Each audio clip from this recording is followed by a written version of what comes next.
Rocky Jensen used to be one of the first people that started Hale Nawao, which was the Association of Hawaiian Artists. And back in those days, they used to have a huge show down at the AmFac building on Bishop Street. And what they would do is they would invite in other guest artists. And one year I was able to be a guest artist in their show.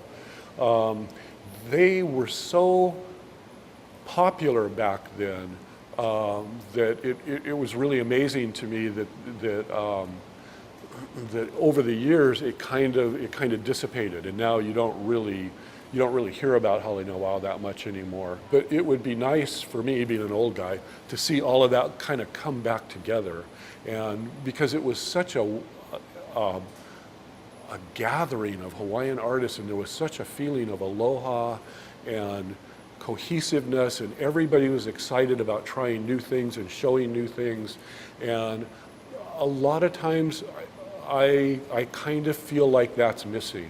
That kind of art needs to be brought out and exposed to the public, to the general public. Like on First Friday, we'll get 2,000 or 3,000 people through here. And this isn't something, most of them wouldn't go to a museum. There's a statistic that I read years ago that said 3% of people in the world will go into a museum, because the other 97% are intimidated to go in. So if we can open up something like this, where it's kind of a big kind of a social event, and still have the art and expose the art, to me it's a good way to put it out there and make people comfortable with it. I've always had to deal with a lot of scrutiny. Even when I started this 30 years ago, Frank Hewitt had me walk on fire.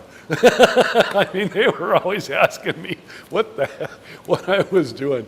And I think over the years I was able to build up a trust with all of the dancers that I work with, because they see that I'm not going to put them in a negative a light. I'm going to make them, if I can, I'm going to make them look good. I'm going to make them look beautiful.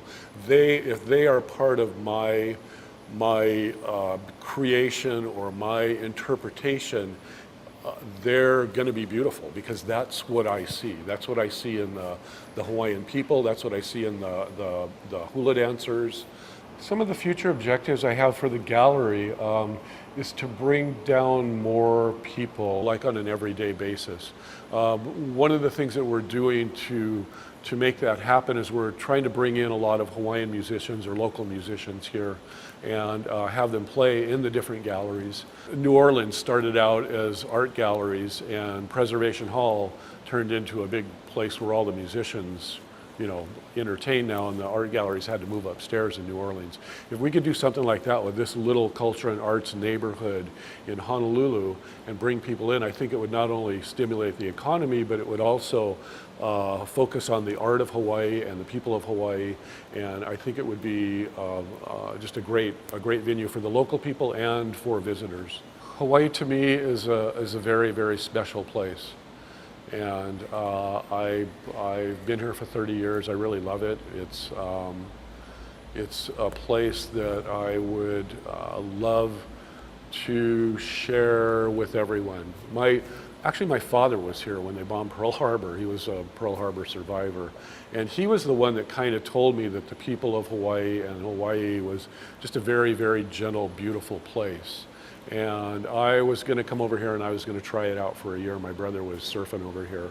And I kind of found that what he was telling me back when I was a little kid is actually really true. It is a very special place. The people are very special.